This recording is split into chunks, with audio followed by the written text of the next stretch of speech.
So there's a question come in on one of the videos on the main channel here on YouTube. It's a video where I'm showing a quick stick. It's a very, very old video now, I think from, let me take a look, it's from 12 years ago I put this up, but actually it was recorded even longer ago. In the video, you see me working with somebody to get them to stick their hands together in a moment. And what you will notice as I'm doing this is I'm doing a lot of tactile work. I'm doing a lot of touches.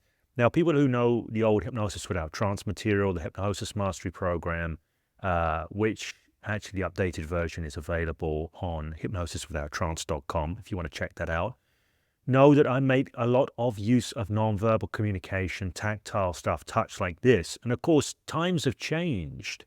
A lot of people are now wanting to do hypnosis online, and that changes things. You cannot use the same sorts of tools. Okay, well, you can use a lot of the same sorts of tools, but some of the tools you can use in 3D space, like touches, this kind of thing, ambiguous touches, they're not available to you. They do not work via Zoom. So in answering the question, how do you do this online? The hand stick there, you do it differently. That's the answer. You do it differently. The point of hypnosis is not the method itself you use, the particular pathway you use to get somewhere. It's the experience that you draw somebody into. So what I recommend is, first of all, you look, what is it that I want to create here, okay? And what you want to create is an experience of hands stuck or locked together. So here's a way that you might do this online. And by the way, if you're doing this on Zoom, you can still calibrate feedback. You can calibrate response from what you can see on the Zoom screen. It's not as clear as being there in person with somebody, but you can still run reasonably good feedback loops. That's an important part of hypnosis without trance, dialogic hypnosis, co-creative hypnosis, whatever you want to call it, is that you work with feedback loops. You work with what comes back from the client, and you create forward with that. You don't just deliver a bunch of words. That said, what I'm about to do with you now is deliver a bunch of words to give you an example of how this might work. Okay, so for example, you want to get a hand stick. What I'm going to suggest here is you would say to the person, you can do this along with me. In fact, why don't I do this with you right now? So if you're in a position to do this, you can do this. What I'm going to suggest to you is that you place your hands together and interlink your fingers and overlap your thumbs. Just look down at your hand, focus on your hand, see those hands out there in front of you, and just squeeze a little bit. Okay, just a little bit, not too hard, just a little bit of a squeeze so that you can feel the sensation of that squeezing in those hands. Feel the sensation of that squeezing in those hands to the point where you can just let that sensation take over all by itself.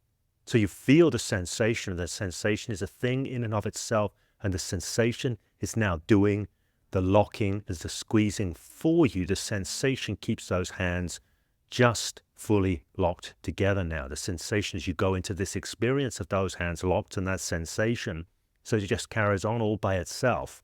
You can really experience those hands locking. As soon as you know, wow, they're really locked, you can go ahead and you can try and unstick them and find they just lock even more, because it's an interesting experience now to have them lock even more. As you look, you try and unstick them, they lock even more. Okay? Now, if your hands are fully stuck now, you know you can take a breath in. You can breathe out. You can feel the hands release. You can feel the hands become free. Now, I'm not running a feedback loop with you there. I'm delivering a set of words or a set of instructions. If I were working with you individually, whether you were on Zoom or in person, I'd want to be paying attention to how you were responding. I'd want to be paying attention to the quality of your focus. I'd want to be paying attention to the muscle tone in your hands, seeing how the muscle tone changed in response to my suggestions, that kind of thing. So I haven't got any way, and by the way, depending on what I saw would depend on how I gave the next suggestion or invitation, or what kind of coaching I did around engagement and that kind of thing. So I don't know what experience you would have had there. Some people listening to this would have had a reasonably good experience, even just from that simple talk through. Some people would have just had their mind drifting elsewhere, been thinking other things, or sitting in a meta place where they were analyzing what was being said rather than being inside of the experience. Those are all perfectly human choices, and some people will have gone fully into the experience.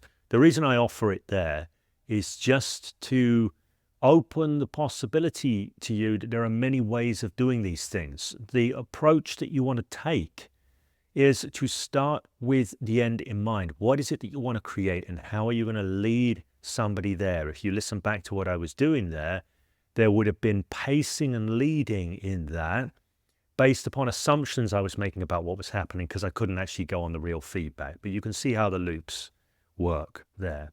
Okay, so if you got value from this, please do give it a thumbs up here. I'm not going to be doing anything particularly algorithmically on this channel. I'm just answering questions.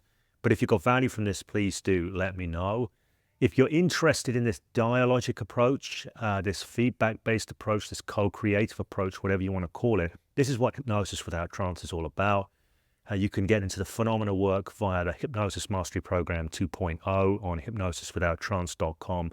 And in the future, I'm going to be doing a lot more change work-based stuff, because for me, that's where the really interesting material lies, helping people liberate their minds, open up to new possibilities within their lives, find new choices in how they engage with the world, and generally improve their experience and results.